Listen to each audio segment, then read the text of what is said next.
بسم الله على بركه الله. غنحتاج لتحضير هاد البسطيله. عندي هنايا تقريبا 2 كيلو ديال الدجاج، غير انا غنستعمل غير الفخذ مغسول ومنقي ومزوله ليه الجلده، بامكانكم الا بغيتو تستعملوا الدجاجه كامله تستعملوها.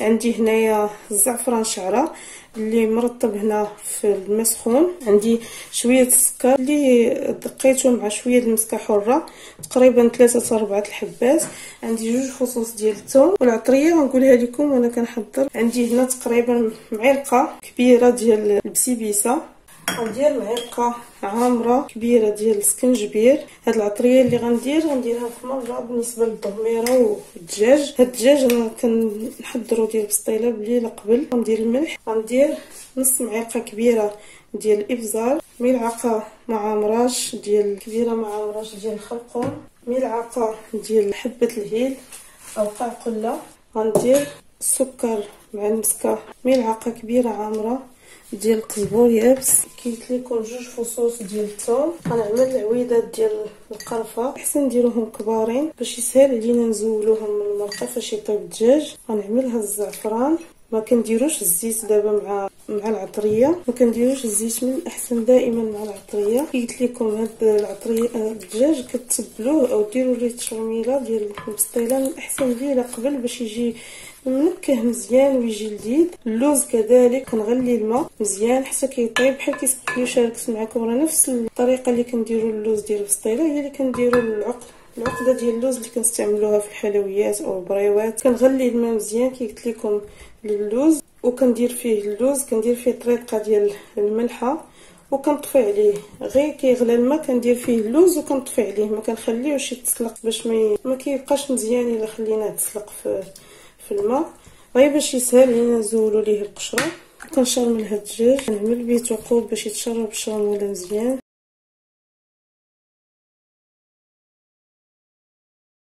من بعد ما شرملت الدجاج كله غادي نغطيه بفيلم اليمونطير وغندخلوه يبات في الثلاجه ليله كامله. الا ما كانش عندكم الوقت ممكن تشرملوه على الاقل ساعتين. عندي هنا في طنجره غنعمل تقريبا بصله مشلضه رقيقه كيف ما كتشوفوا. البصله ما غنديرش البصله كامله دابا مع الدجاج، بصله كبيره. من بعد ما خليت الدجاج ليله كامله في الثلاجه غندير تقريبا نص كاس ديال الزيت، غنردها شويه فوق البوطه تشحر شي 2 دقائق ولا ما كاملاش، نضيف فوق منها الدجاج. من بعد ما تشحرت البصله شويه كيف ما كتشوفوا ذهب اللون ديالها، غنبدا نضيف الدجاج.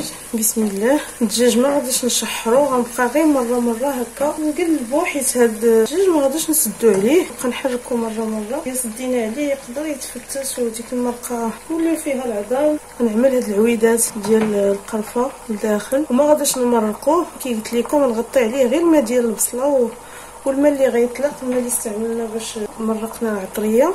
غندير السمنحار، اللي ما بغاش كيعجبوش المذاق ديالو يقدر يستعمل الزبده، تقريبا معلقه كبيره. هاد المريقه نديرها ديال العطريه غنهبطها على هاد الدجاج، وقلت لكم غنغطيه وغنبقى نحركو مره. غنعمل واحد القبطه ديال الربيع. شفتوا ما استعملناش الربيع، نخلط غير التنسيم وغنغطي عليها ونبقى نحركها مره حتى يطيب الدجاج ديالي. شفتوا معايا الدجاج بدا كيطيب طلق الماء، داكشي قلت لكم ما يحتاجش نرقو. ديك البصله كتطلق الماء، والماء اللي خلطنا به الشرموله كنبقاو نحركو بحال هكا مره باش ما تلصقش لينا وتحرك من القاع، ونقلبوه.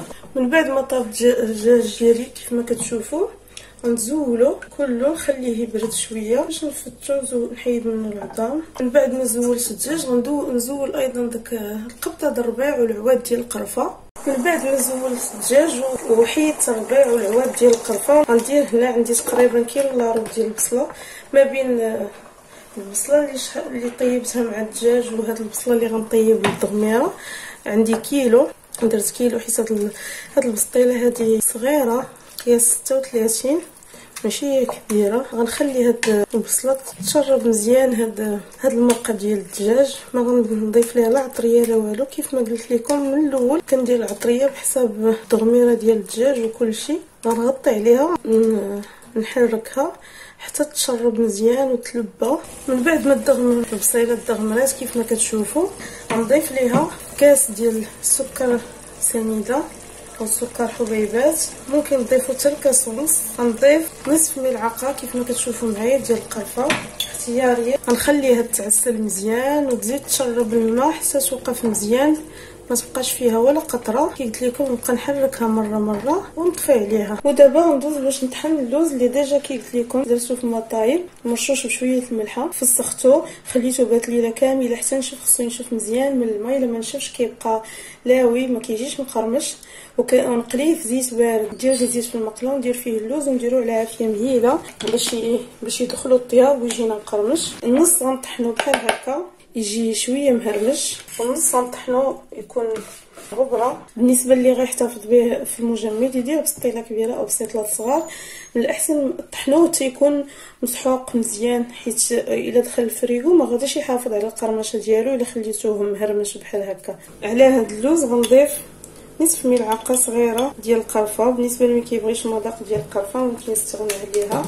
غنضيف واحد ساشي ديال زهر البرتقال. ممكن ديروا قطرات ديال روح الزهر الا ما كيعجبكم. ديروا الروح حيت هو على شكل زيت ماشي بحال المزهر. المزهر غيلوي لينا غيولي لاوي هاد اللوز. غنضيف 2 معالق كبار ديال الكراميل. غنضيف السكر كلاصي.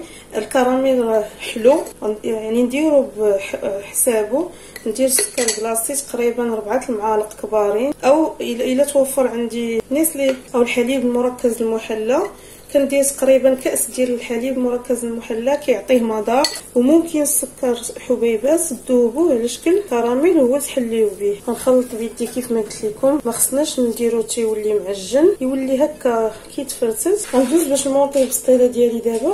غنديرها في المقله ثقيله حيت كنعرفوا الورقه ديال الفيلو ما خصهاش العافيه مجهده، خصها طيب على عافيه مهيله طيب وتبقى خضره من الداخل. غنحتاج باش نمونطيها عندي زيت المائده، الزيت اللي قليت فيه اللوز، وعندي هنا خليط ديال السكر والقرفه. كنمكر به الورقه باش تجينا جديده. اللي جربتوا هاد الطريقه، هذيك الورقه ما تشبعوش منها تاكلوها غير بوحديتها. بسم الله. غنستعمل ورقه الفيلو كي قلت لكم. هاد البسطيله الحجم ديالها متوسط. غنشيط الورقه من الجوانب. غندير الورقه على 2. غندير 2 ورقات ماشي غير وحده.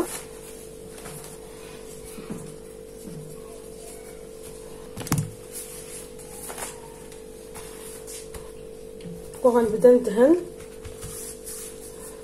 الورقه على هذا الشكل ونرش الخليط ديال السكر والقرفه.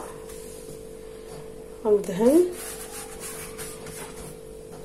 من الاحسن ديروا الزيت كيخلي الورقه تجينا مقرمشه. الا غتستعملوا الزبده ذوبوها تولي بيغ نوازيط حتى يتبخروا من هذوك السوائل كاملين. من بعد ما دورت الصينيه ديالي كامله بالورقه غنفرق اللوز على هذا الشكل.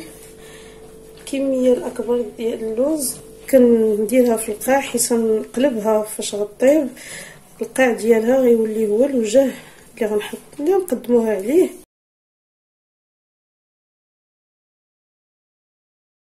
نجيب الدجاج نوزعو فوق منها الطبقه ديال اللوز.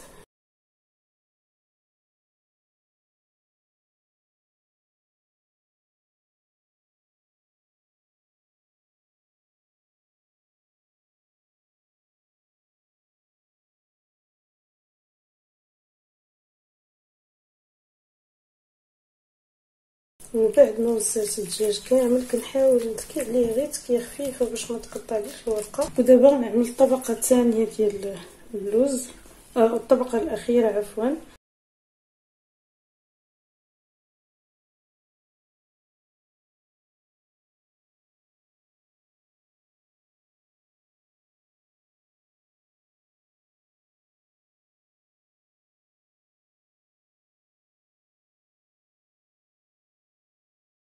ودابا غنبدا نلف الجوانب على هذا الشكل.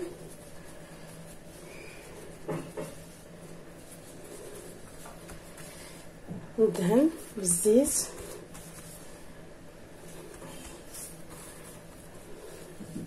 ونرش رشه خفيفه ديال السكر والقرفه.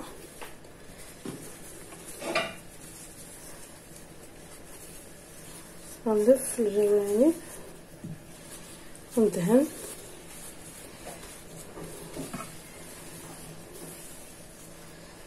نجمع الجوانب دائما وندهن. واخا تقطع، واخا تبان لكم تقطعات، راه مع الظلمه حتى حاجه من هادشي ما غادي تبقى، حيت هادشي كيكون داخل. كنقول لكم هاد الورقه ديال الفيلو رهيفه حساسه بزاف. هي كتجيبيها البسطيله، كتجيبيها جديده. بامكانكم تستعملوا ورقه البسطيله.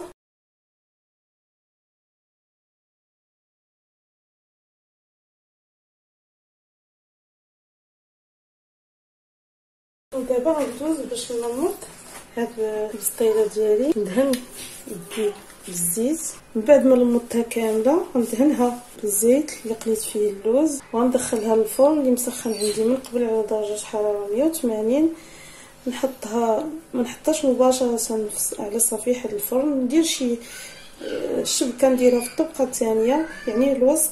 نديرها الوسط على درجه حراره سخناها على 180، نقصوا 160 170. هاد ورقه الفيلو كتبغي طيب على خاطرها اكثر من الورقه العاديه ديال البسطيله، واخا هي كتكون غليظه عليها، غير هادي حيت دغيا كتشد فيها العافيه. نطيبوها على درجه حراره مهيله تقريبا حتى ساعه. مره كنطلعوا عليها باش تجينا مقرمشه. وهذه هي البسطيله ديالي اللي شاركت معكم اليوم. قدمتها على هذا الشكل كيف ما كتشوفوا. تحذف لي المقطع ديال التزيين كي شفتوا معايا، تهرست ليا شويه، ما تزربوش عليها. هاد الورقه ديال الفيلو كتبغي تخرج من الفران وتبقى شويه تبرد، عاد نقلبوها من الطاوه. قدمتها على هذا الشكل كيف ما كتشوفوا.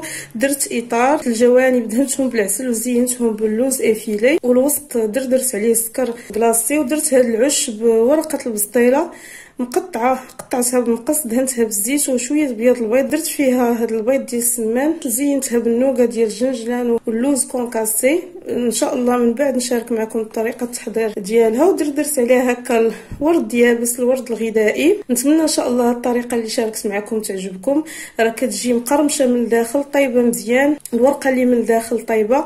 غيتبعوا النصائح اللي قلت لكم. نتمنى التزيين يروقكم، وكل واحد كيزين بموجود عنده في الدار. نتمنى ان شاء الله تعجبكم الوصفه. بالنسبه اللي كيزور القناه لاول مره، ما تنساش تشترك معنا الى عجبك المحتوى. مرحبا بكل المشتركات جداد اللي انضموا للقناه، مرحبا بكم والف مرحبا. ودابا ندوزو نحضروا الوصفه المواليه. بسم الله على بركه الله. غنحتاجو تحضير هاد التشيز كيك بالحامض. عندي هنا 350 غرام ديال البسكوي مع 80 غرام ديال الزبده. غنبدا بسم الله نرملو هاد البسكوي بالزبده. ممكن تستعملوا مثلا الفاني باش تنكهوه الا بغيتو، او قشور الحامض.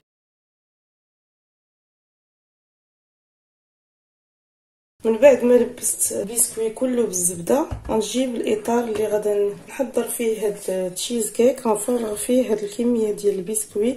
ممكن ديروا الاطار اللي بغيتو، الشكل اللي بغيتو. غنوزع فيه هاد البسكوي. بالنسبه للطبقه الثانيه غنحتاج 3 العلب ديال الياغورت بمذاق الحامض. الا ما توفرش عندكم تقدروا تستعملوا الياغورت ديال الفاني. غنحتاج ايضا 8 المعالق ديال الحليب بودره، 8 المعالق كبار. غنحتاج ايضا السكر حبيبات اللي كيبقى على حسب الذوق. غنستعمل 4 المعالق عامرين او 3 المعالق عامرين. وغنستعمل ايضا قشور ديال الحامض.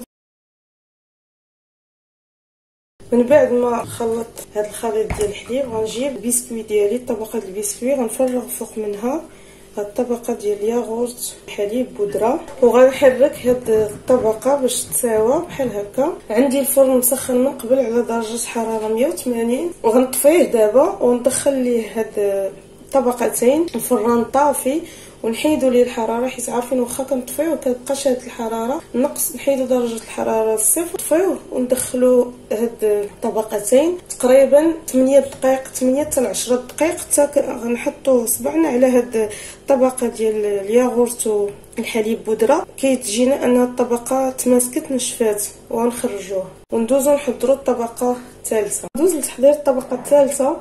ديال هاد التشيز كيك غنحتاج ليها 3 البيضات بحراره المطبخ، كاس ديال عصير الحامض، كاس لارب ديال السكر، قشور حامضه، 80 غرام ديال الزبده. عندي هنايا كريم باتيسير بنكهه حامض، ممكن تستعملوا عوضها مايزينا او نشا الذره. غندوز على بركه الله نبدا في التحضير. هاد الحامض غنصبو في كاسرونه، غنضيف عليه قشور الحامضه، غنردهم فوق النار غير يدفاو ماشي يغلى. غنضيف السكر على البيض على بيد ما دفا لينا البيض فوق النار، السكر، ونضيف نشا الذره. نخلط هاد المكونات، ممكن تخلطوا البيض مع السكر مع النشا بالخلاط اليدوي حتى ينسجموا، او انا دائما باش نربح الوقت كندير هاد الميكسور بلونجور. بسم الله.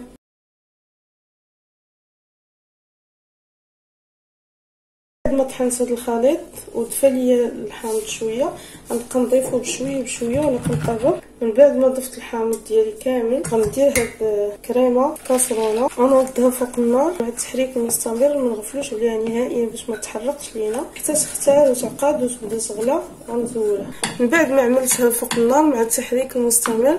شفتوا معايا هي عقادت هكا كيكون القوام ديالها كتعقد.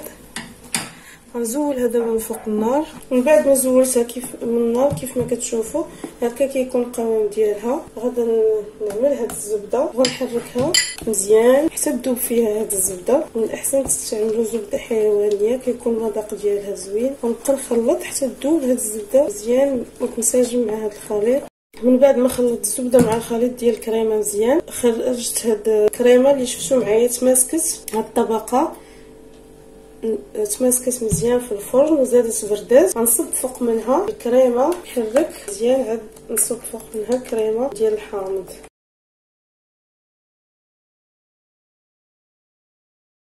وهذا هو تشيز كيك الحامض اللي شاركت معكم اليوم. زينته تزيين بسيط بخطوط ديال الشوكولاته البيضاء وطرونش ديال الحامض وعقيق اصفر. كيجيو 3 طبقات من ألذ ما يكون، منعش لذيذ لمحبي مذاق الحامض بحالي.